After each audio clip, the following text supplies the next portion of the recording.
Good afternoon. Thank you very much for attending. We're here yet again under the Licensing Act 2003. It's been a long day so far, and so I hope we haven't kept you waiting for too long. I'm Peter Fisher. I'm chairing the meeting. I have with me Kevin Bays, council member, and Martin Beattie on my left. We also have with us the Democratic Service Officer who will keep us in order, the Licensing Officer, and our legal advice team up the corner here. And I hope that we can keep within this 15-minute presentation case. I'll ask the legal advisor who's going to do it to outline the way we proceed. Thank you, Chair. I'm Mary Clark. I'm a legal advisor for the council. So the process, which I won't go through word for word, but is as follows. The licensing officer will outline the application to the committee, and the committee may ask any questions of the licensing officer with regards to their report, following which you'll have any opportunity to answer any questions, as will the responsible authority here today. Following which you'll have the opportunity, the applicant will have the opportunity to present, and the committee, licensing officer and responsible authority will have an opportunity to ask any questions. Following that, the responsible authority, environmental health, will have an opportunity to speak, and any questions asked of them too. Finally, any closing submissions, kind of short submissions, will be available for each party. Thank you. Well, I'm out of order yet again. I should have asked everybody to introduce themselves. So we covered that. Covered up. Yeah, all happy with that. So we will carry on. So we'll go to Peter, the licensing officer, who will outline the case. Thank you, Chair. This hearing is to determine an application for two temporary event notices under Section 105 of the Licensing Act 2003 at Waxham Summer Camp, Poplar Farm, Coast Road, Waxham, NR 120EF. The first temporary event notice was received on the 12th of June 2026, the second on the 15th of June 2026. They can both be seen in Appendix A. The premises is used as a campsite and only operates for 5 weeks of the year. A map of the site can be seen on page 235, Appendix B. As can be seen, the site is divided into 4 different fields, A, B, C, and D. There is a community field set aside where camp activities take place. The events described in the TENS will take place in the community field, marked CF. The applicant seeks to operate 2 events with licensable activities, namely regulated entertainment only, on Saturday, the 8th of August 2026, between 1400 and midnight, and is described as a music day with DJs. And the second is Saturday, the 29th of August 2026, between 1600 and 2330, and is described as a world music festival. Neither event includes any other licensable activities. Section 99A of the Licensing Act defines relevant persons as the statutory bodies that must be sent copies of the 10. Any representations must relate to the licensing objectives. Comments received can be seen in Appendix C, page 237. Representations were received from Environmental Protection on the 17th of June 2026. Norfolk Constabulary made no representations. As background, the applicant has given TENS each year for the same or similar type of events at the same premises since 2022. The applicant has previously engaged in the North Norfolk District Council Safety Advisory Group. However, this has not been the case for the last 2 years. Since 2022, there's been council intervention following the receipt of complaints associated during and following events originating from the premises covered by the TENS, as well as other items during the 5 weeks that the site is open. Complaints have been in relation to all 4 of the licensing objectives. The subcommittee will be aware that when determining the application, it must confine its consideration to the promotion of the licensing objectives. The licensing authority must have regard to representations, its statement of licensing policy, published under Section 5 of the Licensing Act 2003, and the guidance issued by the Secretary of State under Section 182 of the Licensing Act 2003, but which was most recently revised in February 2026. In determining the notifications, the subcommittee may take the following actions. Firstly, decide not to give a counter notice under Section 105 of the Licensing Act, so the temporary event notices would remain as acknowledged and the events may go ahead. Secondly, give the premises a counter notice for each temporary event notice under Section 105 of the Licensing Act 2003, if it considers it appropriate for the promotion of the licensing objective, which would not permit the events to go ahead. The applicant would have a right of appeal to the magistrates' courts within 21 days. This concludes my submission, Chair. Thank you very much. You'll accept questions. Martin, have you got any questions to ask the licensing officer? Yes, have you been made aware if there's an actual management plan for this particular event? I haven't, no, sir. No, sir. Kevin? So we've got, has there been interaction between the applicant and yourself over any of these issues? Is it not official interaction? No, mainly due to it's not an element which the licensing officer would actually intervene in, because it's only the two responsible authorities who have primacy over this. Okay. I don't think we've got any questions to ask, Stone. No questions, thank you. And then the applicant, have you any questions to ask the licensing officer? Okay, thank you. And in that case, we can now go to the applicant to state your case, please. Mr. Chair, thank you for allowing me to speak today. Our temporary event notice applications were acknowledged by the Council licensing team on the 12th and 13th of June 2026. It is the same way that our applications have been received in the 11 years that I've been running music events. Following those acknowledgements, we announced the successful application on our Facebook page on the 17th of June and immediately began confirming bookings with artists, contractors, staging companies, and local suppliers. I then heard nothing further from the licensing team until the 8th of July, 25 days later, when I received a phone call whilst on holiday. During that call, I was informed that objections had been logged on the 17th of June and that this hearing had been arranged for today. You can imagine my surprise and concern. We had never been notified that objections had been raised. I did not receive a copy of the objection until the objection letter until the 13th of July, when it arrived as part of the hearing documents today. As soon as we returned from holiday on the 20th, we submitted our evidence on the 22nd of July. We informed that it was too late for it to be included in the committee papers and that we would instead have to present our evidence orally today.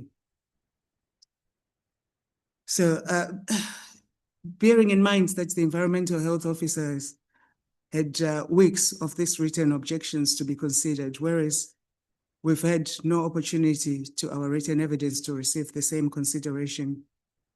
Having carefully read the objection letter, I do not believe it accurately reflects the arrangements we have in place. In my view, many of the statements are factually incorrect, unsupported by evidence, and fail to acknowledge the extensive measurements we've implemented over the past 4 years to ensure our events are safe, lawful, and responsibly managed. Our campsite opened on the 25th of July, with our first licensed events due to take place on the 8th of August. Since our attendance were acknowledged in June, we have entered into significant financial commitments with artists, staging companies, marquee suppliers, contractors, and local businesses. If a decision is delayed beyond this hearing, we have virtually no opportunity to amend plans or cancel contracts, exposing us to substantial financial loss. My background for the past 25 years I've dedicated my career to serving Norfolk through music, education, community engagement, and the arts. During that time, I've worked with thousands of young people, employed hundreds of people, delivered community projects, concerts, theatre productions, and festivals, and represented Norfolk both locally, nationally, and internationally. I founded and ran the Norfolk World Music Festival for 7 years, very successfully, and never had any problems.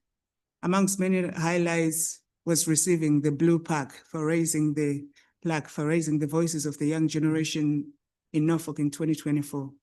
This year, leading my choir, the African Choir of Norfolk, at the installation of the Archbishop of Canterbury, serving as trustee at Norwich Theatre, working with Royal Norfolk Show on its first Carnival of Cultures and hosting Her Royal Highness, the Princess Royal, to tell you about the successful collaboration. In January 2025, I was honored to be appointed as Deputy Lieutenant of Norfolk, and my area of specialty is music, culture, and the arts. That appointment followed extensive vetting through government and the royal household, and the King has to sign off the appointment personally. And this reflects the importance placed upon integrity, character, and public service. For that reason, I take the allegations made against my professional reputation extremely seriously and feel personally insulted by these allegations. My family purchased Popular Farm and Waxham Summer Camp in 2021. Prior to our purchase, the campsite unfortunately had a poor reputation due to alcohol misuse, drug misuse, and antisocial behavior by a minority of visitors. Since taking ownership, we've transformed the way the site operates. We've introduced licensed community events, separated entertainment from camping by opening an additional field, recruited trained staff and volunteers, introduced computerized booking system and welfare facilities, including new shower and toilet blocks, invested in environmental improvements, expanded well-being activities, including yoga, Tai Chi, gong bath, and sauna facilities, strengthened security arrangements, and developed comprehensive event management procedures. These improvements have fundamentally changed the culture of the site. Since 2022, we've actively sought to work in partnership with Norfolk Police, licensing, and environmental protection. Whenever concerns have been raised, we have cooperated. An allegation regarding alcohol sales in 2023 was investigated and no evidence was found. In 2025, our event was wrongly blamed for music continuing to the early hours when it later transpired that the sound originated from an event approximately 2 miles away. Despite this, we received no apology. Last year, an environmental protection officer attended one of our events to monitor noise and how the event was running. We spent most of the evening, but we received no subsequent feedback from the AP. Representatives from licensing, environmental protection, and the police also visited the site prior to the events. We welcomed their advice, appointed an events manager, and produced a comprehensive event management plan incorporating their recommendations, which we submitted to the licensing team. Again, we received no feedback. We therefore expected that if any concerns were raised this year, they would be discussed with us so that we could continue improving our arrangements. Instead, we received an objection suggesting the basic management measures simply do not exist. This is not correct. The objection states that the officer is aware our events do not properly managed and lacks safeguard measures. With respect, no evidence has been provided to support this statement. Neither the licensing authority or Norfolk Constabulary have objected to these events. The objection states that we have no qualified security. In fact, we used Prestige Security, an SIA-approved contractor, continuously since 2023, and prior to that, we used a different company. I have contracts and invoices from the security company with me if anybody wants to see them. The objection suggests our events overrun. That is simply untrue. I personally supervise event timings and ensure performances finish exactly as agreed. I gain absolutely nothing by allowing events to continue beyond their permitted hours. In over 10 years of running music events, we have never overrun. The objection states that we have no CCTV. When we purchased the site 5 years ago, we installed a comprehensive CCTV system for 5 years, covering the site entrance, shop, and welfare facilities. This system has previously assisted Norfolk Police in locating missing persons. The objection states that we lack first aid provisions and trained staff. In reality, we have 8 qualified first aiders, including a designated lead first aider on duty throughout events, 2 trained fire marshals, 3 food hygiene qualified staff, 2 mental health first aiders, 3 members of staff with enhanced DBS checks. These arrangements have been in place for years, and I have copies with me if anybody would like to see all the copies of the staff. The objection suggests our events are responsible for widespread disturbance along the coast. Again, no evidence has been presented to support that allegation. I have a letter of support from the local parish council clearly stating that they are unaware of any problems our events have caused historically, and it reads, I'm writing on behalf of Seapolling and Waxham Parish Council in support of the above application for an entertainment license in respect of the 2 music events run by Popular Farm as part of their summer camp. The Parish Council has worked closely with Popular Farm over recent years as they have taken on management of the site and worked to bring in under proper organized control. Prior to this, the site was regularly subject to unauthorized gatherings and antisocial behavior, including illegal raves, which caused ongoing concern to the Parish Council and local residents. Since Mark Gorton and Anna Mudeka began running the camp and its associated management events, this pattern has changed significantly for the better.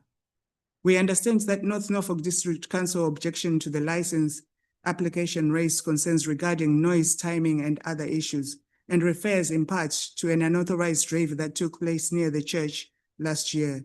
We would like to clarify to the best of our knowledge that this incident was not connected to or organized by Popular Farm, and it should not be treated as evident against their license application.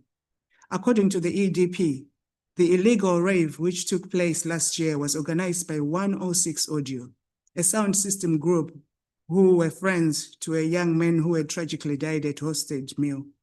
I am also the parish clerk of Hostage who owned the mill. The article can be read online. To the Parish Council's knowledge, the 2 events run by Popular Farm as part of the camp have not given rise to complaints or reported problems locally. This is reflected in the Parish Council meeting minutes. We are also aware that Popular Farm has continued to take proactive steps to manage the wider impact of the site on the surrounding areas, including installing gated access to restrict entry to the dunes near the sharp bends towards Waxham Ban during the periods when the music events take place. As well as Anna and Mark corroboratively working with the Parish Council, they have meaningfully engaged with Norfolk Police and Environmental Agency and local farmers. The Parish Council's view is that these managed events form an important part of Popular Farm's ability to keep control of the site and prevent a return to the unmanaged and antisocial use that causes problems in the past. We would be concerned that refusal for the license risks undoing this progress. We hope this is helpful to the Council's consideration of the application, and we'll be happy to provide any further information required. Another letter of support, Mr. Chair, was sent for the hearing by the local councillor, Harry Blathwaite, and it was rejected. He also asked to speak today, but he was denied the opportunity. We've invested considerable time, money, and effort into managing sound responsibility and complying with the license requirements. Understanding the history of Waxham Summer Camp is essential. For our first year, we listened before making changes. We met residents, attended Parish Council meetings, spoke with neighboring landowners, and welcomed Sergeant Graham, Matt P.3, and Laura Charter from the police, Peter Spaham, Environmental Protection, and Davina Remini from the licensing team. Our approach is fully reflected in Parish Council meetings. We introduced a complete ban on private sound systems, including on the beach, Fire Our Slipway. Individuals involved with illegal drugs are immediately removed from site. We work closely with the campus to identify potential problems before they arise. We maintain positive relationships with the neighboring campsites, farmers, and the parish council. We have led efforts and worked with the parish, the environmental agency, and the police to reduce unauthorized access to farmland where illegal parties have historically taken place. We have also invited local residents at events and any time to visit the campsite and see the improvements for themselves. I first approached the licensing because I wanted to demonstrate to our campus that events at Waxham could be organized legally, safely, and responsibly. In my view, the suggestion that conditions have deteriorated simply does not reflect the reality of what has been achieved. And I invite anyone wanting to see these changes for themselves to come and see for yourselves. Mr. Chairman, my greatest concern is that if these properly managed licensed events are prevented from taking place, there is a real risk that progress made over the past 4 years could be undone. These events are in place purely for people staying at the campsite, and there is no ticket sales. This is a free event for our campers. The parish council has expressed similar concerns if we are not allowed to hold these events. The fear is that a vacuum will once again be filled by the illegal, unregulated sound system that historically used to make of the problems along the stretch of coastal line. Waxham Summer Camp is unique and a real national treasure to Norfolk. Our campsite attracts families from all walks of life from Norfolk and across the United Kingdom. And many save throughout the year to enjoy what is often their only annual holiday. It is an iconic campsite for many. Generations of the same family have come for many years and continue to do so. Those visitors support local businesses and contribute positively to the economy. I could not be prouder of what my team has achieved at Waxham. All I ask today is that this objection is considered fairly based upon evidence. I respectfully ask to consider, why were we not informed of the objection when it was received on the 17th of July? Why were we not given the opportunity to address concerns before formal objections were submitted? Why was no evidence requested directly from us? Why were we not given sufficient time for our own evidence to be included in the committee papers? Why was Councillor Harry Blathwaite not allowed to speak today and is later included in the documents? And finally, how can such allegations be made without supporting evidence? I respectfully ask the committee to judge this application on the facts before you, on the extensive measures we've put in place over the past 4 years, on our proven commitment to operating safe, lawful, and responsibly managed events. A strong and positive culture and community only thrive if people work together. And I look forward to hearing from the environmental protection team now how they will deal with such objections without evidence in future, and better communication for all involved. Thank you, Mr. Chair. Thank you very much. Do we want to answer any of these questions now, or shall we go straight into questions from the committee?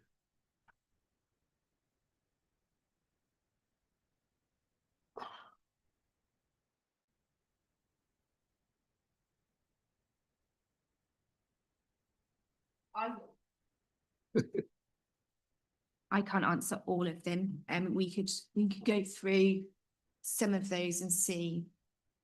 Some of these I think is in relation to formal procedures.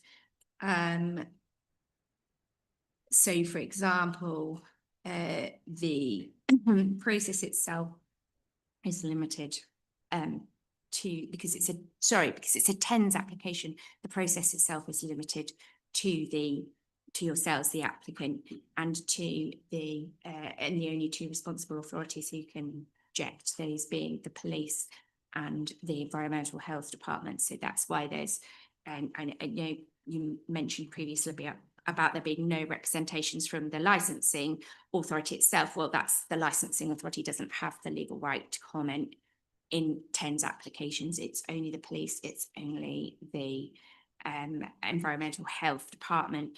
And obviously, the councillor doesn't fall within those who doesn't have. I mean, obviously, you've included his details of his support for you, but he falls outside the remit of those people who are permitted to partake in these proceedings.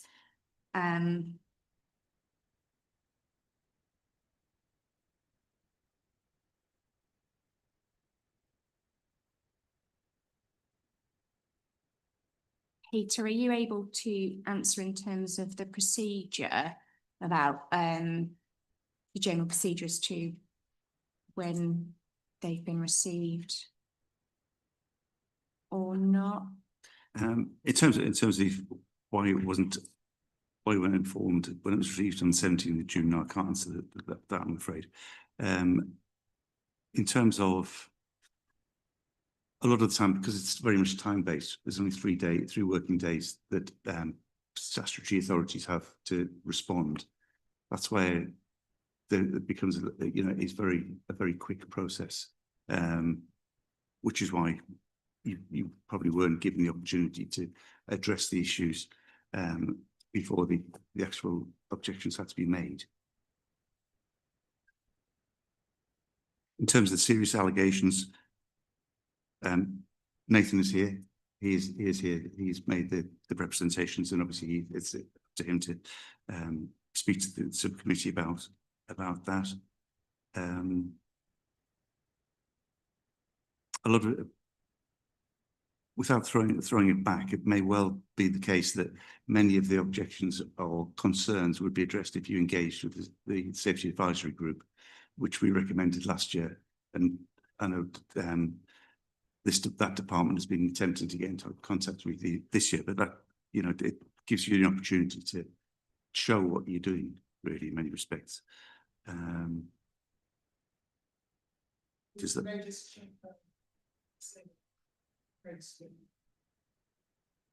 the Safety Advisory Group? I'm informed, yes, that they have, and we did speak last year when myself and Davina visited last year, and advised you that it would be advisable to get in contact with the Safety Advisory Group early in the year, so we could start initiating contact. I understand that completely, but the accusations are here. They're not part of the SAG group. We have first aid. The idea that we're the one causing all the disturbance on the coastal line are so untrue. Even the people who are living in the parish of Waxham and Seapolling say they don't have any objections. So by all means, our idea was that we put the application in and you ask for extra information that you need. The event management plan for both events are ready, have been ready for people, for whoever wants to see them. We have first aid. We have security companies in place. We've always had them. The documents are here. We only needed somebody to say, can you prove? Like you did last year, you came, you said to us, what have you got in place? This is what you need to implement. And we've gone away, we've created a document, an event management plan. We've put that in there. What you're asking for is already here. We've got it. We had it all along. We've had it in place. These are the basic of running an event. You have to have first aid, you have to have security, you have to have volunteer staff. If the parish of Waxham, we would be saying that they're lying if they're saying that they haven't had any problems either. Councillor Harry Blathwaite, who's been coming there since primary school, knows the history of this place. Hence my point, we have to understand the history of Waxham Summer Camp before we took over, because I refused to take it on if it was gonna be illegal raves. I couldn't. I have a reputation to keep from running the Norfolk World Music Festival 7 years before then.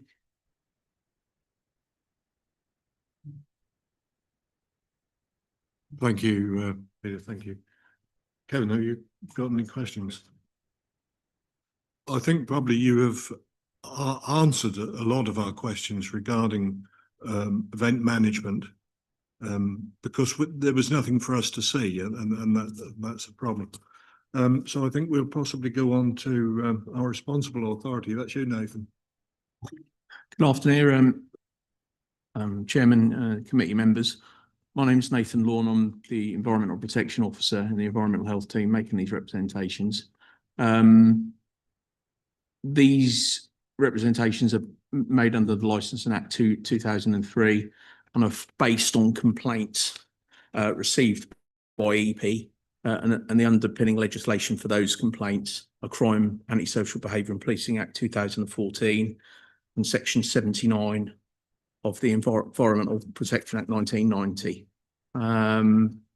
So these three of the objections, three of the underpinning objectives that have been used are prevention of crime disorder, public safety and prevention of public nuisance with an overall outcome of objection. So we say, as the responsible authority, following a number of reports made to environmental protection and licensing over the past few years, and to some extent, we're also aware that the same complaints in context have been made to Norfolk Constabulary. We've formed the opinion to raise objection. I have a number of extracts from the relevant complaints that have been made to the department over the past 2 to 3 years, which will underpin the objections based on the overarching principles. I don't propose, unless you want me to, I don't propose at this juncture to outline the three strands to the objection, because I think you can see them. They've been upfronted and everyone has those. Do you want me to run through under what principle I'm objecting? I mean, so for the prevention of crime and disorder,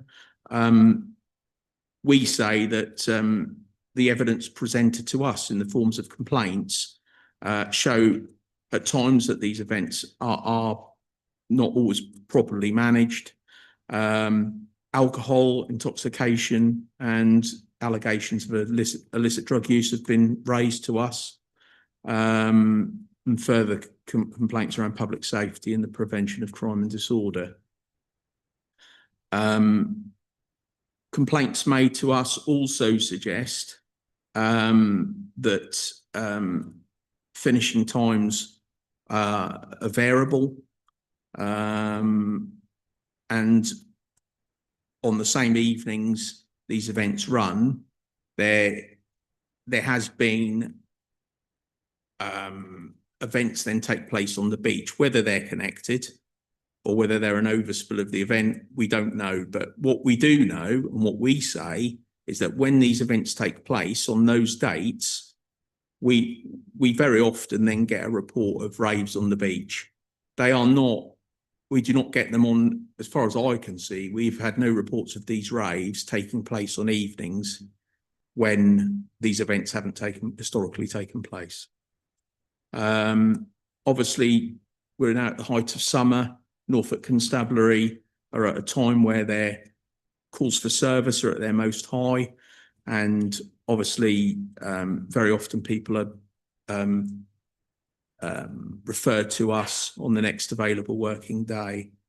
However, obviously you would be aware that would pull vital resources away from police at a time of a demand for service.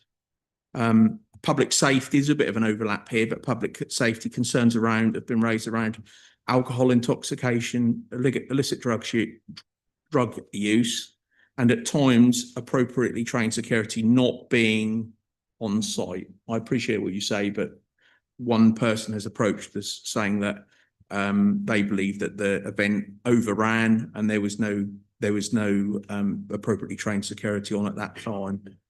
Again, whether this is unconnected or whether this is down to the raves themselves on the beach, but we've had reports of people sleeping rough on the beach, having barbecues and using fire pits. That would obviously lend into concerns about public safety. There's also the issue with the potentially been raised with the noise.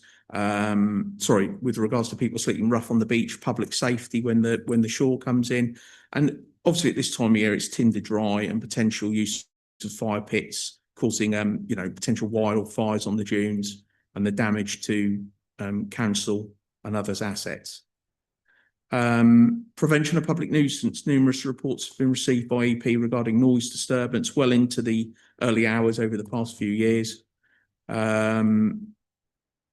Obviously, I understand the assertion, sorry, the evidence put forward by the applicant with respects to event management plans.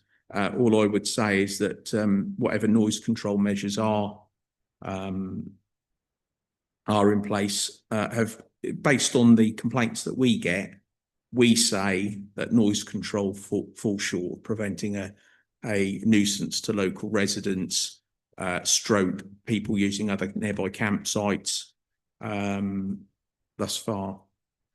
That would just bring me on to, I can give you a quick précis of the like a timeline of complaints we've received. So in 2023, a member of the public actually reported this to police, but this came through to a report to NNDC. That member of the public stated on 1st of August 23, approximately 6 p.m, a concerning incident occurred at Poplar Farm in Waxham, where the Waxham summer camp was taking place. As a tourist visiting the area, I witnessed open drug taking in front of children as parents sat on the beach smoking cannabis in the presence of small children. Additionally, there were young unsupervised children swimming in the sea. The overwhelming stench of cannabis pervaded the entire campsite, extending from a footpath to the adjacent public beach. A brief outline search revealed that this event is well known and has been in operation for over 25 years. This isn't what we say, this is what the complainant said, with known incidents of open drug use that are even boasted about on the internet. As a visitor attracted to the area's natural beauty and seeking to support the local economy, I'm deeply disappointed by this situation. Regrettably, I've decided to leave the venue tomorrow and will spend my money elsewhere in a location where public drug use is not encouraged. This incident raises serious concerns about the safety and well-being of the children present at Waxham Summer Camp and calls for immediate action to address this issue.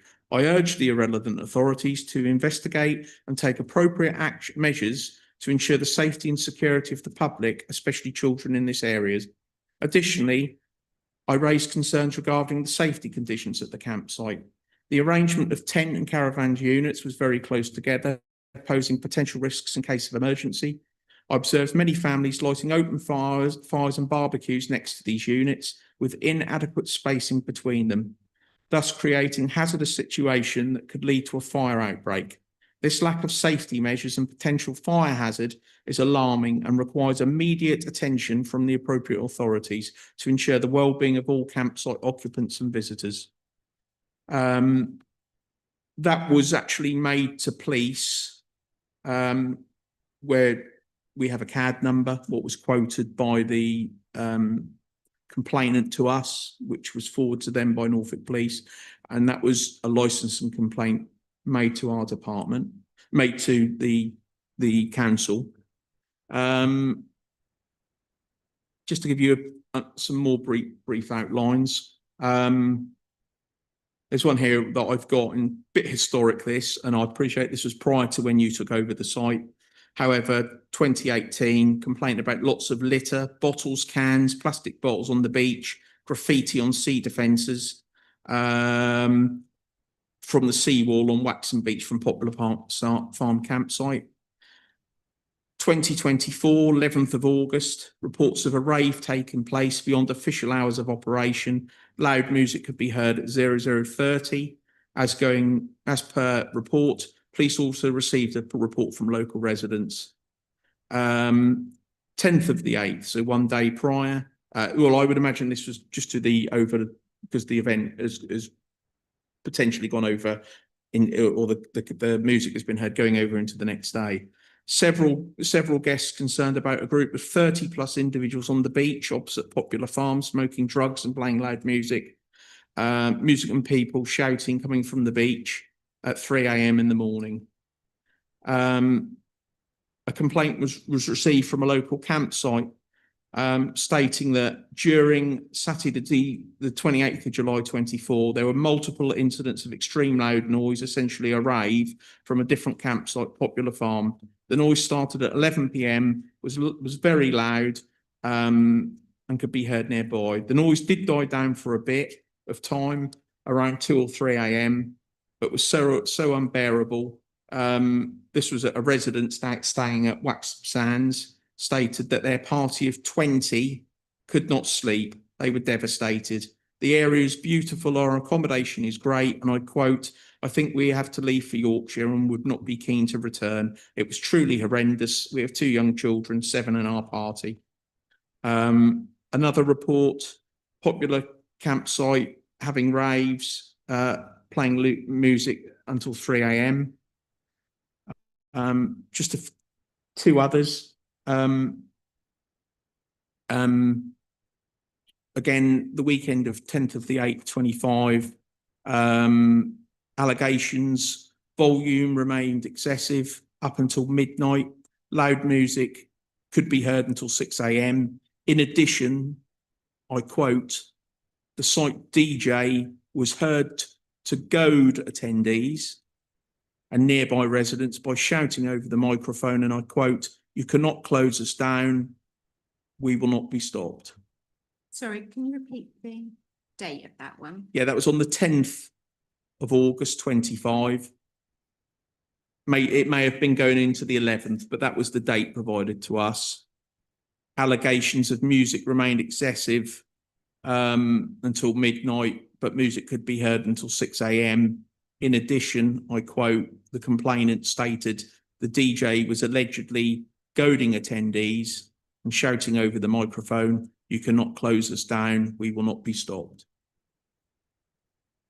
Complainant, and this is where the point has been raised about security. The complainant stated that security, as far as he were aware, were not on site between 12 a.m. and 5 a.m. I mean, that may have been because that event had concluded. And Waxham Sands management had 50 plus guests complain that morning, saying what a horrible evening, well, not horrible, but they hadn't had an enjoyable time, and complaining about the music and the excessive noise they were subjected to.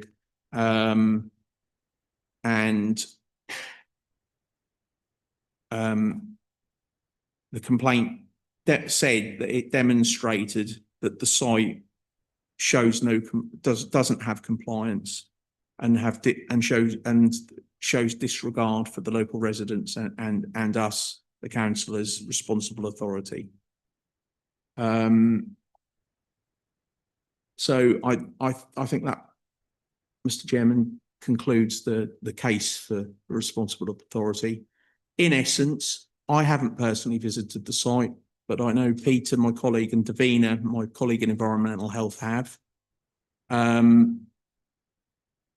Obviously, if there's been no engagement with the SAG, we say that these events will lead to further complaints this summer.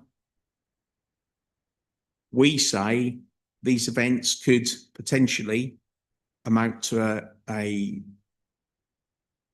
statutory nuisance under Section 79 of the Environmental Protection Act. We say, and we ask and seek the committee to decline a 10 or issue the appropriate notice.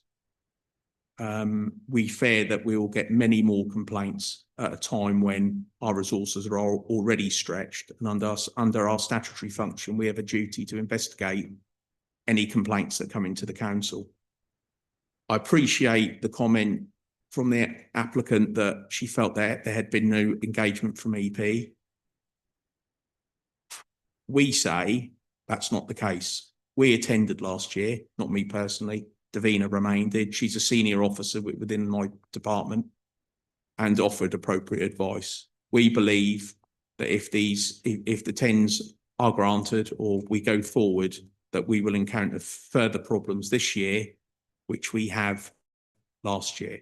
What we also say is that history shows us that we don't get raves reported on other evenings of the year.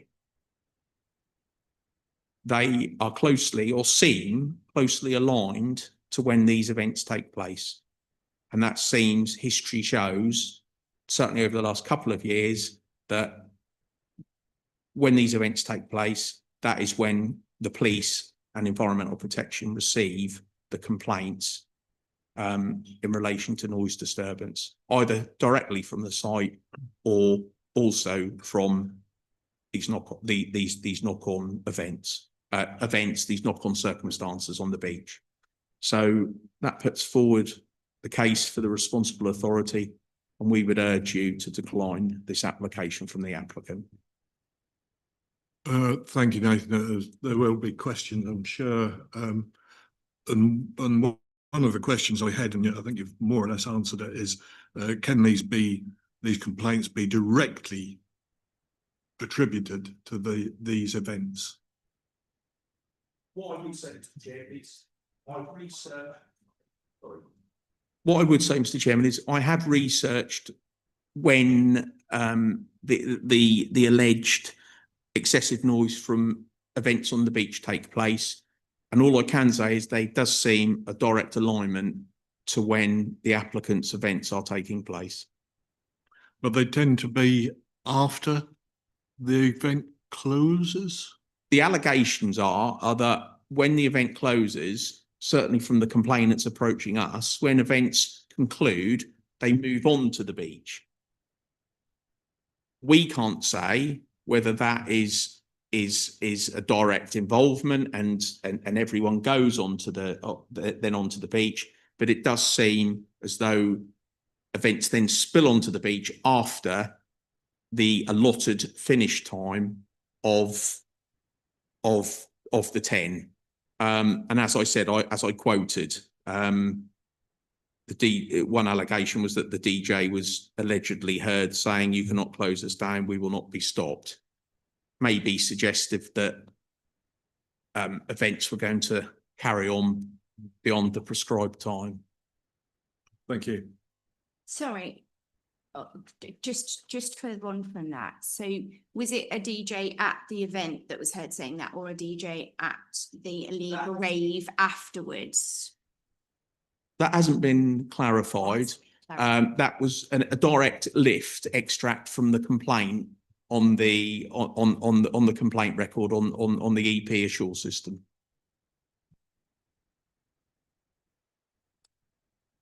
Kevin. Yeah, Nathan, can I just ask a couple of things there? You ran through some dates and I got a bit confused because we went right back to 2018 when the applicant, I don't believe, was involved at that stage. So I was a bit concerned about we moved all over the place, or I couldn't keep track of where the complaint came from. So I just wondered, since the applicant has been managing those events, how many complaints have we actually received? Okay, so the way our system, so 2018, I may have caused confusion. I apologise for that. I was just trying to show that a history. With respects to the number of complaints, it all depends how the complainant reports it. Some report it as Waxham Farm, some report it as Coast Road. They geobase it to different indicators on the system. However, the ones I've seen, certainly since 2023, 1, 2, 3, 4, 5, 6, 7, 8.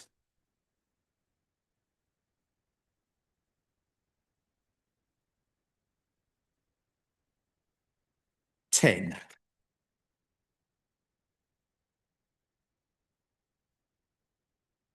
And they're a mixture of antisocial behaviour, excessive noise by amplified music, and allegations such as attendees being heavily the worst intoxicated for alcohol and the use of illicit drugs such as cannabis. With the the documents that the applicant has put in, have you seen them at all in terms of the new, I mean, because the applicant said you'd done a risk assessment or I can't remember, a management plan, and you'd also got evidence of how many people you have in place in terms of security and everything. Have you actually seen those? You haven't seen them. Do you think that's a move on from what you've heard? Is it a move on from where we were last year or not?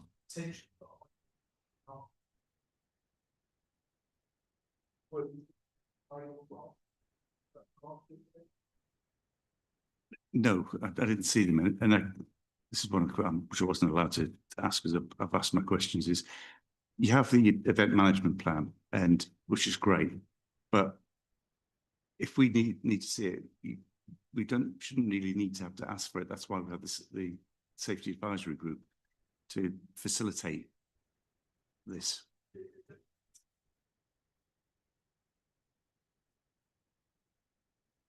Can we just hang on a second? We'll have questions. Nathan first, please. So essentially, into your the answer to your question, Councillor Bayes, is no.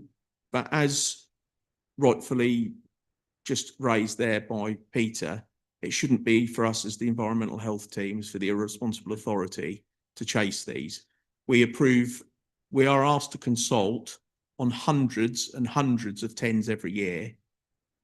As a paid officer, there's 6 or 7 of us in the department. I would hasten to add how many TENs there are, probably into the hundreds, maybe even into 1,000.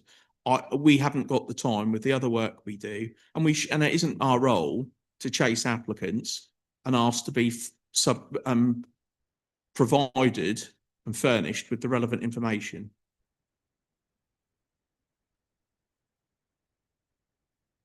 Yeah. Really much you can ask. I mean, there are obviously is a bit of a learning curve to be made here. Have you any questions of Kevin? There's been a mention of Waxham Sands a lot. Sorry? There's been a mention of Waxham Sands in where your complaints are coming from a lot. I can't say how much I've logged here, but I had it enough times to write it down. So is it Waxham Sands or is it the people of Waxham, the residents? No, because that coastal line is, if somebody says there's noise coming, they just point directly to historically where noise used to come from. Okay. Are they actually saying the noise is coming from us directly? Yes. For instance, but how do they know if they're in their house and there is noise coming from that coastal line where it's coming from? I couldn't answer that. That would be something you have to ask them. Obviously, I appreciate they're not here. All I can say is that it's not the management we have had complaints from management at the park, but we've also had they're a result of direct complaints to the management from multiple guests. We've also had obviously complaints from guests as well. So well, this is what I'm saying, that Waxham Sands is mentioned a lot. For instance, there was a rave at Hosey Gap the night before we opened. How is that linked to us? I'm not saying it is linked. I can't answer those questions. This is what I'm saying. How do we then justify where the noise is coming from? How do we pinpoint exactly? You say our music event on the 10th. Just going back there, I think one of the extracts I read out actually said, you know, with respects of writing on the cedar fences and litter and other things on the beach. I think they actually said it was traceable, not traceable, but it followed the path from the campsite down onto the beach. With respect to the noise, I can't answer that question. You will also see on our Facebook posts that we have litter picking days. Actively, children, adults, they go every week and pick up litter. Okay. For the benefit of that coastal line, because we value what we've got there. You mentioned a complaint on the 28th of July. We didn't have an event then. And can I just give a clear example of our 2 events? Our first event is on the 8th of August. It's always been at that weekend. The reason we started doing a legally well-organized event was because the year we took over, it was chaos. There was a lot of police coming onto the site. We've reduced the amount of police coming in. The records will show that. So much, because we made it our point to make sure that the police time wasn't wasted with them coming in and out. We worked very hard on that. Last year, we only had 6 police cars. We're reporting drug dealers coming into the campsite. We're giving phone numbers, number plates to the police straight away when we know about it. If somebody turns up and they look like they've been taking drugs, we're sending them home. This is things that we've done ourselves because we want the culture of Waxham to change. Now, if you expect us to change all that in 4 years, a culture that has been going on for 25 years cannot change in that time. We are working so hard and everybody's so passionate about clearing this space because it's a beautiful space. The difference between our 2 events is one is a music, dance, DJ event. We put that on that weekend because it fills up, because there is no other festivals happening around the county. People come to us. This weekend is quiet because it's latitude. Last weekend is quiet when we put the music event, the world music event, because of Maui Waui and other festivals. We just do it for the few campers that are left there. And it's impossible for anything else to go outside that, because if you put a drone on the campsite on that day, it's empty. It is completely empty. So it's really good and important to know which of the 2 events these allegations are coming from. Not only that, but I stop the music. I stop the music personally. Hence my question, what have I got to gain for putting the music until 6 in the morning? I'm a mother, I've got children as well, young children, who I have to be careful what goes on at Waxham. And I want to protect every child and every family that comes there. How do they know that the people who were sitting taking drugs on the beach were from Waxham?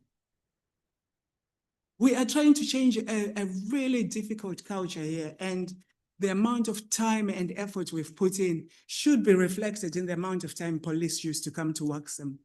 We only, Every hour. we only base, obviously, you asked what evidence we have. We base our evidence on what is reported to us by members of the public. Now, I appreciate it, like you say in your statement, that you feel it's personal, and I get that. And if it's come across that way, I do empathise and I do apologise, but I have to present the evidence which is directed to our team.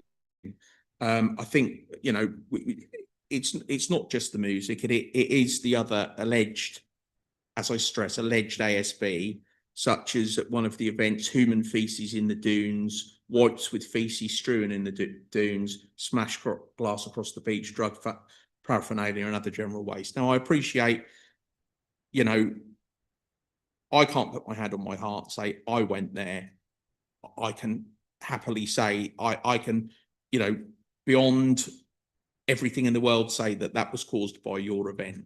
But what we can say is this is the evidence. We don't go out looking for this evidence. These are the telephone calls that the council and the police have been receiving. I'd love to invite you. I would love to invite you to see it for yourself, because what you're going with at the moment is what other people have told you. We reported people sleeping in the dunes last year. We reported it to the police. We make it our business to make sure that we're communicating with the police. We're communicating with you guys. The 10th license just asks for very basic things, which we provide. After that, then we want you to say, okay, have you got an event management plan in place? We've got all these documents. It's not for us to ask Yeah. that. It's for you to forward it up to us. Sorry. I think, does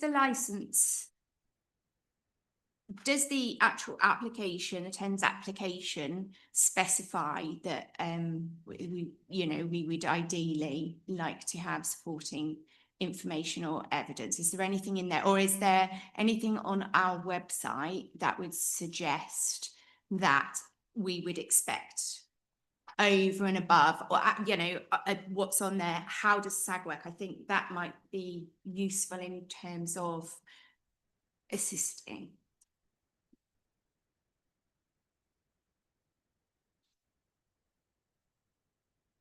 Absolutely, Chair.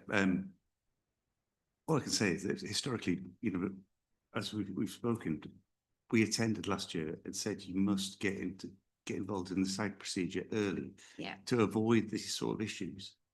You know, what more can you say in terms of that? Perhaps, yes, there should be more on the website, perhaps. But as Nathan quite rightly said, we do deal with hundreds of temporary event notices per year, most of which wouldn't require that. But these sort of events where you're talking about a large number of people in a potentially high risk area, most definitely do. And we did point this out last year. Can I also say, Mr. Chair, the claim is Nathan is aware that we don't have all this. He is aware, which makes me think that he knows that we don't have this information. He's not guessing, he's aware that we don't have all this in place. How can he be aware when he hasn't asked us, when he hasn't spoken to us about it? The people of Waxham and Sea Polling are saying that they've not had any problems since we took over. Since we took over. They're not saying, oh, there's been problems here or there. They have not had problems. These are the people who live there. These are the people who get direct complaints about what's going on at the campsite. These are people who are working so hard to change that coastal line. We're working with the farmers to put bollards on that on the entrances to the beach so that the illegal music system don't spoil what we're doing. Why would we be doing that if we just want to break the rule and keep on partying until 6 in the morning? There is no benefit whatsoever. I've done this work for so long, and my passion is about creating an environment where families can come and enjoy, not just ravers who want to be out of their heads. I've done this long enough to really want to, let's sit down, let's communicate, let's find a way of bringing the community together and make sure that, you know, we're learning, you're learning as well. I'm telling you that there. Okay, thanks. I think we must move on. We certainly hear what you say. Have you got any more questions, our legal team? No, not, I think we're good. Thank you. You're happy. The reason I stopped you, we're coming into the closing submissions. I think we were given us a real good hearing, I think, and so I'm going to invite Nathan just to sum up fairly quickly, if you could, please. Thank you, Mr. Chair. So, committee, just to clarify then, as I say, these aren't personal comments on the reputation of the applicant. These objections are raised on the basis of the complaints and reports that the EP team has received over the past, specifically 2023 onwards. I feel you've heard from Peter, you've heard from the applicant herself, you've been advised that there's been no communication or a lack of engagement with the SAG, whether required or not on our website, whether we should have been sent in advance the supporting documentation, you know, that's perhaps a debate for another day. Certainly, if I was an individual, I personally would be forwarding that with my application to support it, bearing in mind that officers had already tendered last year and suggested this type of action, and also had attended last year to try and engage with the applicant. We've obviously had 23, 24 and 25 with a substantial number of complaints from different people, whether that be residents, businesses, visitors, businesses. And we are fearful this year for an influx of more noise complaints, antisocial behaviour allegations, and concerns raised by the public. We're not saying that they're there's total truth behind these allegations, but what we can say is that those allegations have been made, and as any responsible authority, that is the evidence we use to make a decision when consulting on a 10, whether we support or object to that. So in closing, we believe the evidence that we've presented today would ask you as the committee to reach the decision to issue a counter notice to stop these events going ahead this year.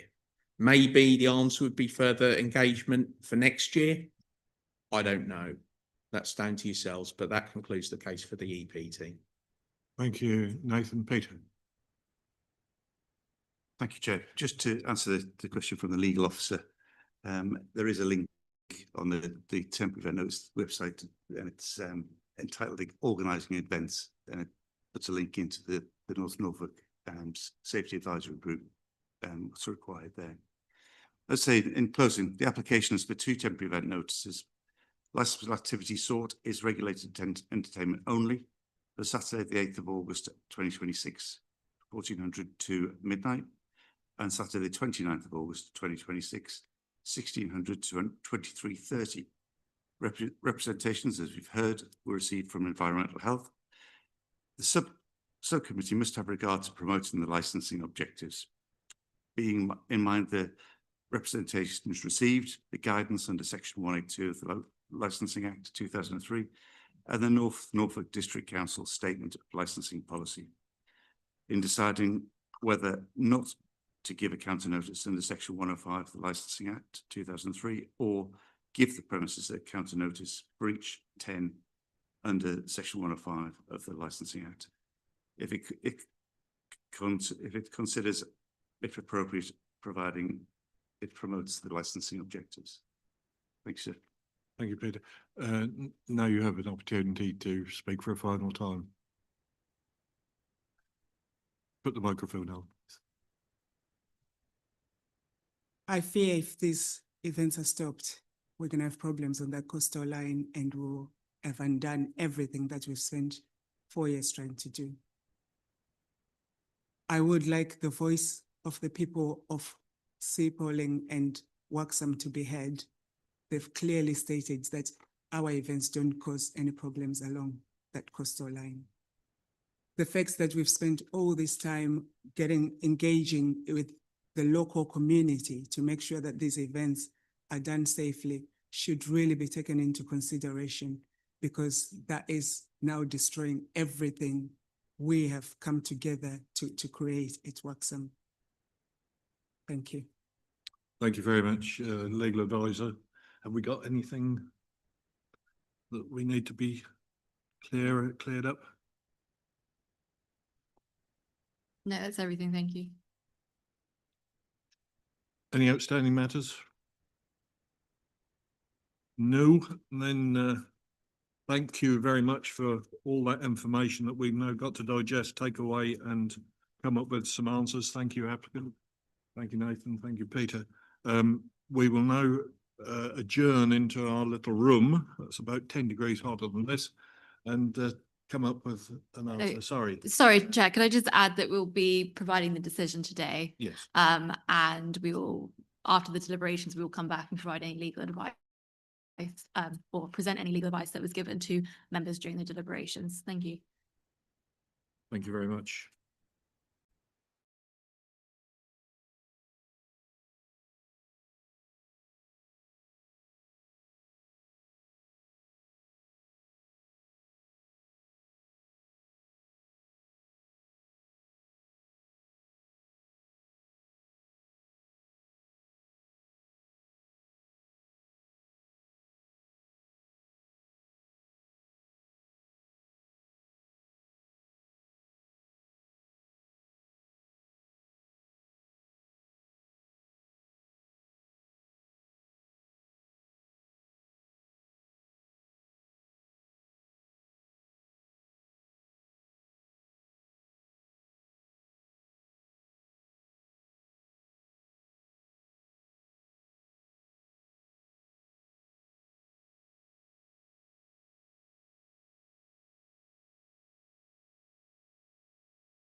Thank you very much for your patience, everybody.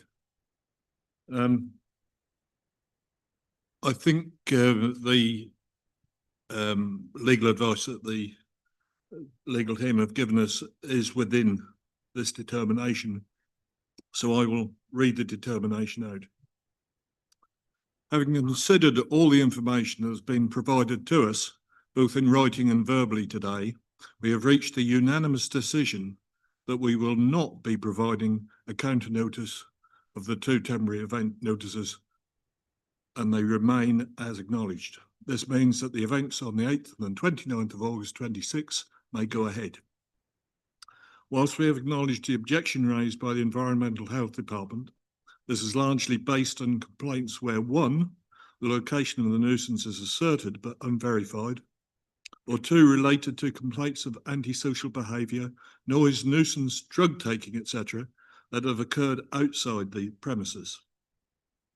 There is nothing in the Licensing Act that makes the applicant responsible for the behaviour of individuals beyond the premises or event, and the statutory guidance confirms this, stating that beyond the immediate area of the premises, these are matters of personal responsibility of individuals under the law.